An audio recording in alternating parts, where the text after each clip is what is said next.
The Liberal Wars, also known as the Portuguese Civil War, the War of the Two Brothers, or Miguelite War, was a war between progressive constitutionalists and authoritarian absolutists in Portugal, over royal succession that lasted from 1828 to 1834. Embroiled parties included the Kingdom of Portugal, Portuguese rebels, the United Kingdom, France, the Church of Rome, and Spain. Roots of the conflict. The death of King João VI in 1826 created a dispute over royal succession. While Dom Pedro, the Emperor of Brazil, was the king's oldest son, his younger brother Miguel contended that Pedro had forfeited his claim to the throne by declaring Brazilian independence. Pedro briefly entitled himself Dom Pedro IV of Portugal. Neither the Portuguese nor the Brazilians wanted a unified monarchy. Consequently, Pedro abdicated the throne in favor of his daughter, Maria, a child of 7.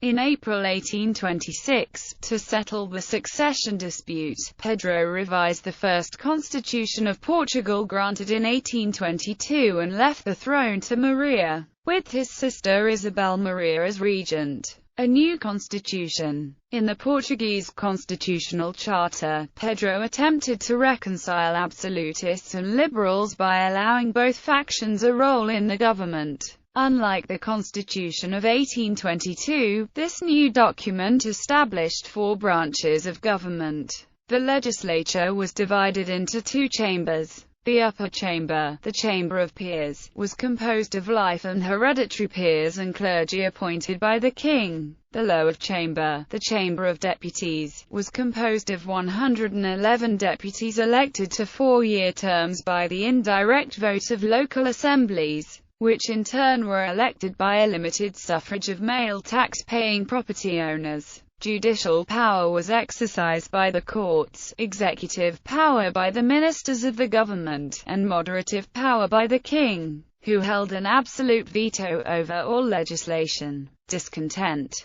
The absolutist party of the landowners and the church, however, were not satisfied with this compromise, and they continued to regard Miguel as the legitimate successor to the throne on the grounds that, according to the Portuguese succession rules, Pedro had lost the right to the Portuguese crown, and therefore to choose a successor, when he took possession of a foreign crown. They were alarmed by the liberal reforms that had been initiated in Spain by the detested revolutionary French and took heart of the recent restoration of the autocratic Ferdinand VII in Spain, who was eradicating all the Napoleonic innovations. In February 1828, Miguel returned to Portugal, ostensibly to take the oath of allegiance to the Charter and assume the regency. He was immediately proclaimed king by his supporters, who pressed him to return to absolutism. A month after his return, Miguel dissolved the Chamber of Deputies and the Chamber of Peers and, in May, summoned the traditional Cortes of the 3 estates of the realm to proclaim his accession to absolute power. The Cortes of 1828 assented to Miguel's wish, proclaiming him king as Miguel I of Portugal, and nullifying the constitutional charter. Rebellion. This alleged usurpation did not go unchallenged by the liberals.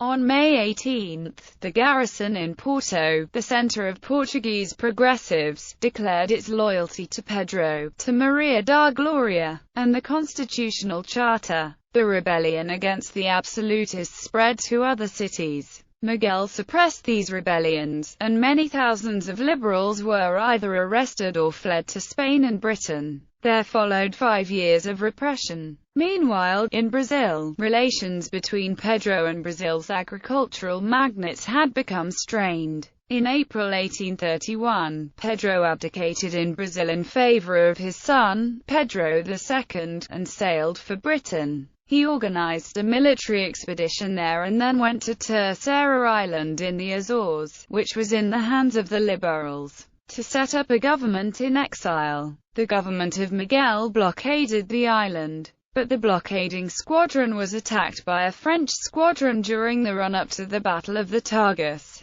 where several Miguelist ships were captured. In July 1832, with the backing of liberals in Spain and England, an expedition led by Dom Pedro landed near Porto, which the Miguelites abandoned and where, after military activities, including the Battle of Ponferrada, Pedro and his associates were besieged by Miguelite forces for nearly a year. To protect British interests, a naval squadron under Commander William Glascock in HMS Orestes was stationed in the Douro, where it came under fire from both sides. In June 1833, the Liberals, still encircled at Porto, sent the Algarve force commanded by the Duke of Terceira supported by a naval squadron commanded by Charles Napier, using the alias Carlos de Ponza. The Duke of Terceira landed at Faro and marched north through the Alentejo to capture Lisbon on July 24.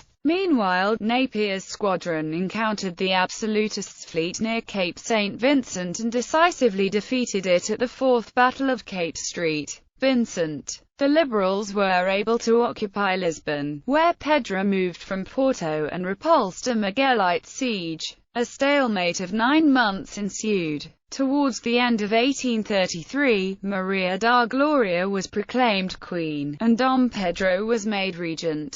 His first act was to confiscate the property of all who had served under Dom Miguel. He also suppressed all religious houses and confiscated their property, an act that suspended friendly relations with Rome for nearly 8 years. Until mid-1841, the Absolutists controlled the rural areas, where they were supported by the aristocracy, and by a peasantry that was galvanized by the church. The Liberals occupied Portugal's major cities, Lisbon and Porto, where they commanded a sizable following among the middle classes. Operations against the Miguelites began again in earnest in early 1834. Meanwhile, the Liberal army had suffered a sound defeat at Alcácer do Sal, which proved that, despite the Duke of Terceira's recent march from Faro to Lisbon, the South was still loyal to the Miguelites. Peace. The Battle of Aceira, fought on May 16, 1834, was the last and decisive engagement of the Portuguese Civil War. The Miguelista army was still formidable, but on May 24, 1834, at Ivramonte, a peace was declared under a concession by which Dom Miguel formally renounced all claims to the throne of Portugal, was guaranteed an annual pension, and was definitively exiled. Dom Pedro restored the constitutional charter, but he died September 24, 1834. Maria da Gloria resumed her interrupted reign as Maria II of Portugal.